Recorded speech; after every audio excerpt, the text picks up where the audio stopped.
In Ethiopia, Prime Minister Abiy Ahmed's party has won a landslide victory in this month's elections. Abiy's Prosperity Party gained a huge majority in parliament in a vote that saw major disruptions in some regions. Once again, voting did not take place in the northern Tigray region, which has seen political unrest since the devastating civil war there. And polls were closed in some areas of Amhara and Oromia, with officials citing security concerns. Abiy Ahmed was appointed prime minister in 2018 after mass protests against the long-ruling EPRDF coalition. He has managed to hold his grip on power ever since, some will say with little transparency or scrutiny from election observers or from a controlled media. Happy to welcome political analyst and journalist Zecharias Zelalem to break this down further. We should mention Zecharias is also visiting fellow with the Africa program at the European Council on Foreign Relations. Zecharias, millions of Ethiopians in conflict zones, including Tigray and parts of Amhara and Oromia, weren't able to vote. What are the implications of that, and does it affect in any measure the legitimacy of the election?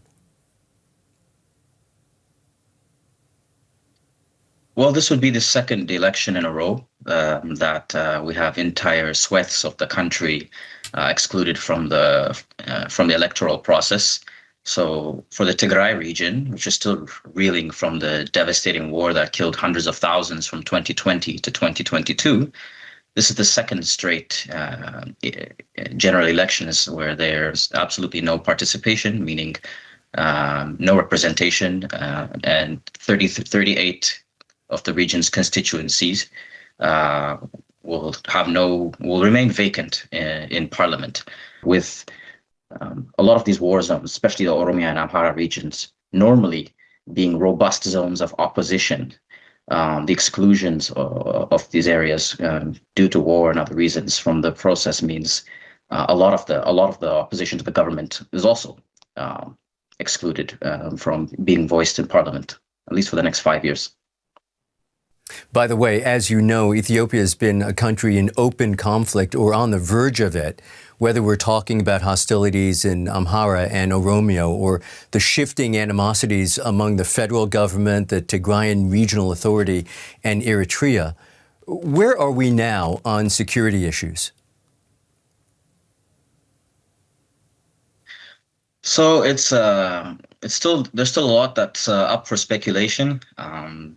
A lot of our diplomatic sources will tell you that it is the United Arab Emirates who's the primary funder and supporter of the Ethiopian armed forces, which calls the shots in terms of whether or not the Ethiopian army will launch an offensive against neighboring Eritrea or the Tigray region again, as has been as being expected or as the Ethiopian government itself has threatened for much of the past year or two. It's one of the issues with the electoral process as a whole. The participation of political parties that could have really forced critical dialogue on these issues at the national level was not really secured. A lot of the parties had threatened to boycott, or some of them just put the very minimum amount, a very minimal symbolic, if you will, fielded a symbolic number of candidates just to avoid having their registration suspended. The thread that I'm hearing run through your remarks is uncertainty, if anything. So what problem, if any, has this election actually solved?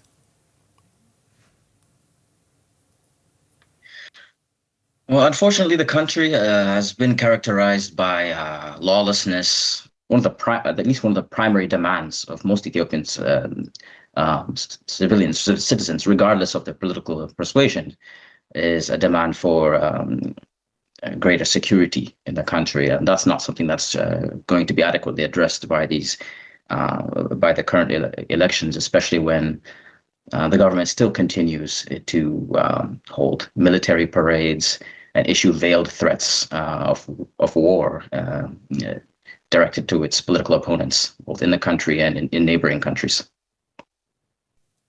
When Abiy Ahmed came to power, he was celebrated as a reformer who could bridge the country's problems. 8 years later, Ethiopia has endured a civil war, ongoing insurgencies, and deep political polarization. To what extent are these crises the result of structural issues, even happenstance, or the reflection of Ahmed's own choices, his leadership?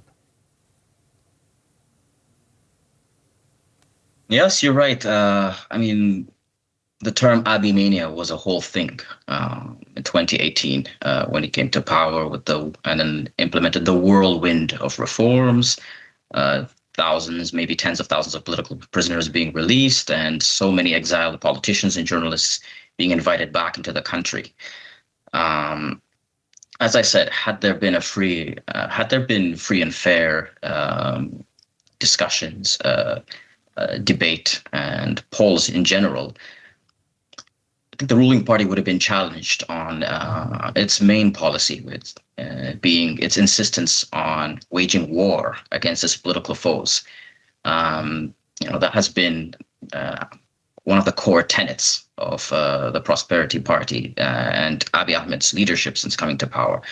And if that aspect of his domestic policy isn't challenged, it is very hard to say that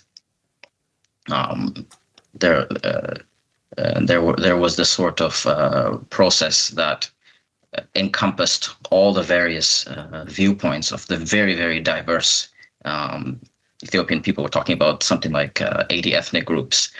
So despite the claims that 50-something million people were registered to vote, and I believe 90% was the turnout. That's the figure issued by the National Electoral Board.